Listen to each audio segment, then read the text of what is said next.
식물의 생장에는 16가지의 원소가 필요합니다. 그 중에서도 질소, 인산, 칼륨 이 세 가지 요소가 식물의 성장에 절대적인 영향을 미칩니다. 그렇기 때문에 이 식물이 바르게 성장하기 위해서는 반드시 이 세 가지 요소가 필요한데 질소, 인산, 칼륨. 예전에 중학교 때인가요? 중학교 때 생물이라는 걸 이제 처음 배웠던 것 같은데 생물.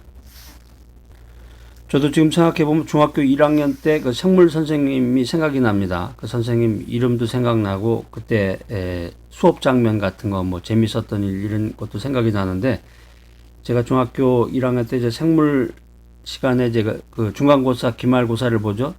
그 시험 봤을 때 성적이 좋다고 그래서 선생님이 그 성적표를 이제 읽어주고 반에서 이제 몇 명 한 3명인가 4명 일어나게 해가지고 최우수 점수 받은 학생들 칭찬해주고 이제 박수도 받고 그랬던 기억이 나는데 아무튼 그 생물 시간이 굉장히 신기했어요. 그때 뭐 아메바라는 것도 나오고 여러분들도 전부 저와 같은 기억을 아마 하고 계실 거예요. 그때 아마 배웠던 것 같아요. 식물의 생장에 16가지 원소가 필요한데 그 중에서 이제 질소, 인산, 칼륨 이제 시험 문제 나왔던 건데 질소, 인산, 칼륨 세 가지 요소 이게 이제 식물 성장에 필요한 거다. 이 세 가지 요소가 식물에 절대적인 영향력을 미친다고 그래서 이걸 이제 막 많이 준다. 보통 우리가 이제 세상 말로 뭐 이빠이 넣어준다 그러는데 일본 말이죠. 필수 영양 요소라고 그래서 많이 준다고 그래서 이게 되는 게 아니라 적정량이 있어요. 적정량으로 밸런스를 이루어서 이제 공급을 해주면 이 식물이 올바르게 또 빠르게 성장을 한다는 거예요. 그러니까 인산이나 칼륨은 아주 작고 질소만 많이 공급이 되면 이 식물의 키는 빨리 자라나는데 이 병충해라든가 냉해 등에 견디지 못하고 열매를 맺지 못한다 하는 거예요. 그렇기 때문에 이 세 가지 요소가 밸런스, 균형을 이루어야 된다라고 하는 것입니다. 그래서 이제 비료도 보면 이제 세 가지 종류가 있는데 질소, 인산, 칼륨 비료가 있습니다. 그 비료에 이 세 가지가 있는 게 이제 토양에 따라서 부족한 요소를 이제 공급해 줌으로써 식물이 바르게 또 성장할 수 있는 그런 에너지원을 공급해 주는 거죠. 자, 제가 옛날에 예전에 중학교 1학년 때 생물 시간에 배웠던 이야기를 제가 여러분들에게 전해드렸는데 우리 믿음 생활, 신앙 생활도 마찬가지예요. 우리 믿음 생활이 올바르게 성장하기 위해서는 세 가지 요소가 필요하다는 것입니다. 세 가지 요소. 그게 뭐냐? 신앙 성장에 반드시 필요한 세 가지 요소는 무엇인가? 지성과 감성과 의지가 있어야 된다라고 하는 것입니다. 신앙 성장에 반드시 필요한 첫 번째는 명철한 지성이 있어야 된다라고 하는 것입니다. 명철한 지성. 그러니까 이 신앙 성장에 필요한 것 중에 하나가 이제 그 신앙적인 명철한 신앙 지성인데 우리의 그 믿음의 대상인 하나님과 하나님의 말씀에 대해서 아는 것을 말합니다. 그 예전에 이제 우스갯소리로 주여 믿습니다. 그냥 덮어놓고 믿는다고 그러는데 무조건 생각하지 말고 그냥 덮어놓고 무조건 믿습니다. 그러면 믿음이 생기고 신앙이 성장된다고 그렇게 이야기했던 적이 있는데 지금은 이제 펴놓고 믿는다는 말을 합니다. 펴놓고 성경책을 펴놓고 성경 말씀을 근거로 해가지고 성경 말씀을 읽고 묵상하면서 주여 믿습니다. 이런 얘기를 해야 되는 것입니다. 자, 이 메시지 들으시는 분들 가운데서도 내가 신앙생활을 잘 해야 될 텐데 어떻게 내가 신앙이 성장할까? 믿는다는 것만 갖고는 족하질 않죠. 믿음을 갖고 구원을 받는다. 그걸로 이제 모든 게 끝나는 게 아니라 이제 성장을 해야 되겠죠. 맨날 그냥 애기 마냥 어린아이와 같이 그 유치한 생활을 할 것이 아니라 성숙하고 성장해서 어른과 같이 책임감 있는 사회생활을 하는 것처럼 우리 신앙생활도 마찬가지입니다. 그러니까 이 신앙이 바르게 서고 믿음 생활을 하면서 성장하고 성숙하기 위해서는 가장 먼저 하나님을 알아야 된다. 하나님에 대한 지식이 있어야 된다. 그것을 위해서는 성경을 알아야 된다는 것입니다. 성경을 알아야 된다.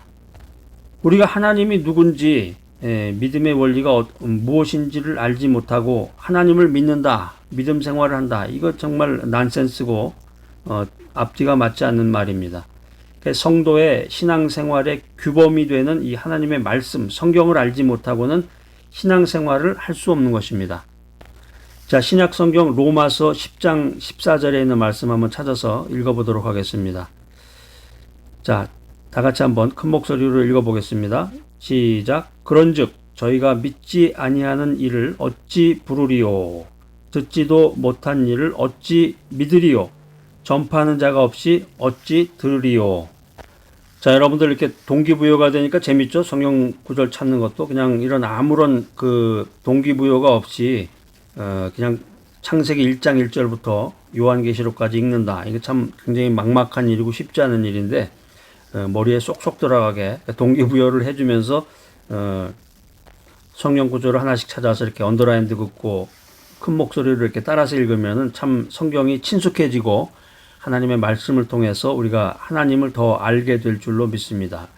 우리 그 밑에 있는 그 로마서 10장 17절 말씀, 이 말씀도 굉장히 중요한 말씀인데 여러분 이제 암송해야 되는 구절이에요. 로마서 10장 17절 말씀 한번 읽어보겠습니다. 시작. 그러므로 믿음은 들음에서 나며 들음은 그리스도의 말씀으로 말미암았느니라. 여러분의 신앙이 성장하기를 원한다. 매일마다 성숙하기를 원한다. 그러면 우리가 믿음의 대상인 하나님을 알아야 된다라고 하는 것입니다. 하나님의 말씀을 알아보려고 하나님의 말씀에 대한 그런 갈급한 마음을 가지고 우리가 성경을 자꾸 찾아보고 성경을 읽고 성경을 연구해야 됩니다. 오늘 이제 이런 메시지를 자꾸 들으면서 자꾸 성경책도 찾아보고 거기에 관련된 그 성경 말씀을 자꾸 묵상을 하다 보면은 하나님에 대한 그런 지성이 성립이 되는 것입니다. 신앙 성장에 반드시 필요한 세 가지 요소. 첫 번째는 명철한 지성이 있어야 된다. 성경을 연구해야만 우리가 하나님을 알 수 있다는 것입니다. 자, 두 번째, 신앙 성장에 반드시 필요한 세 가지 요소 중에 두 번째는 풍부한 신앙의 감성이 있어야 된다. 감성.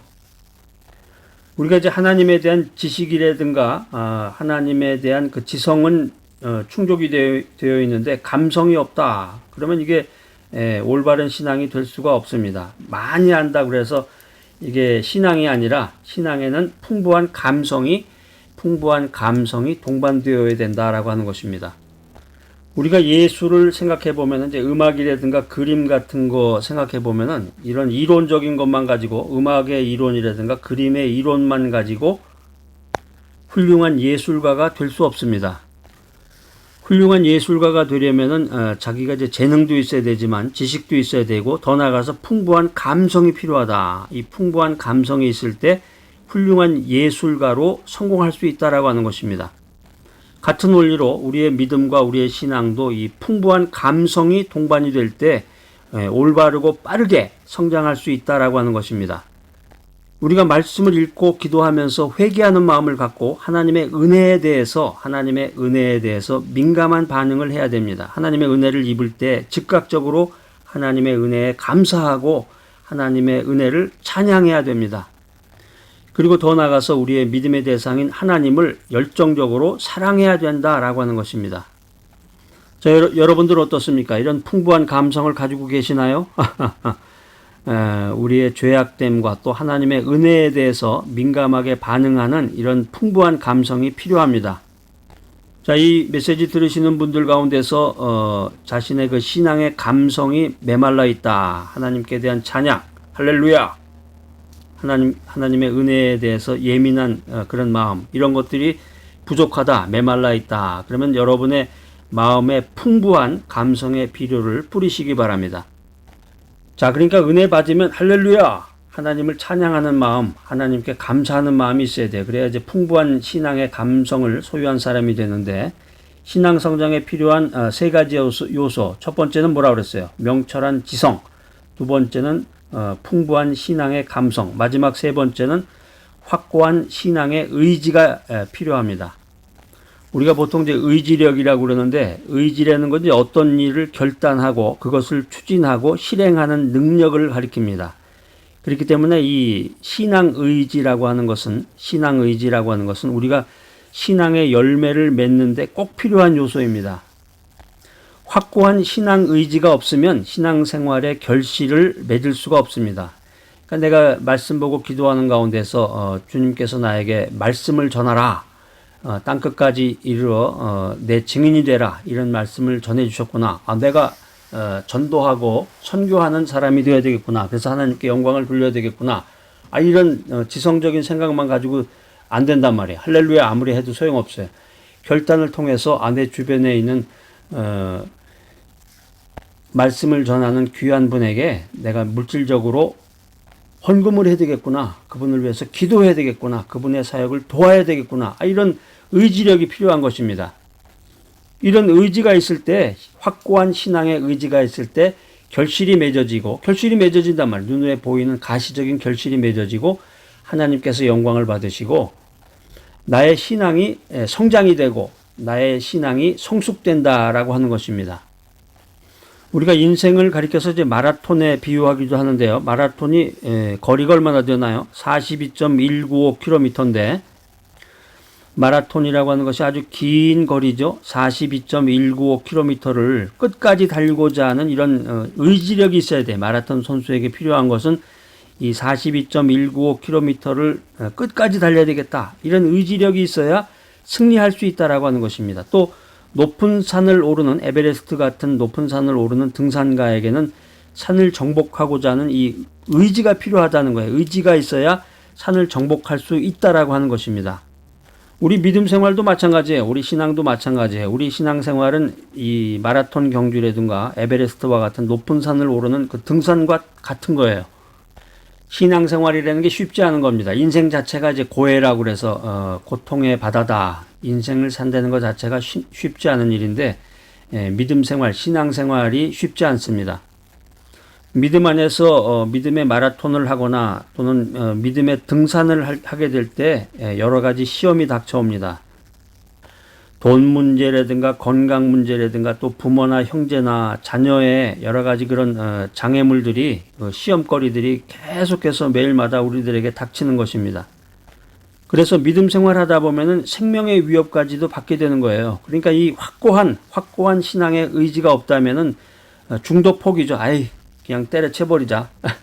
그만둬버리자. 이런 생각하게 되는 거죠. 한번 주님 앞에서 결단하고 주님 앞에서 서원하고 기도했으면 확고한 신앙 의지를 가지고 끝까지 달려갈 길을 달려가야 되는데 그래서 마지막까지 골인 지점까지 도달했을 때 주님께서 나를 반겨주시고 생명의 면류관을 나에게 전해주시는데 그것을 견디지 못하고 중도에서 포기해버린다.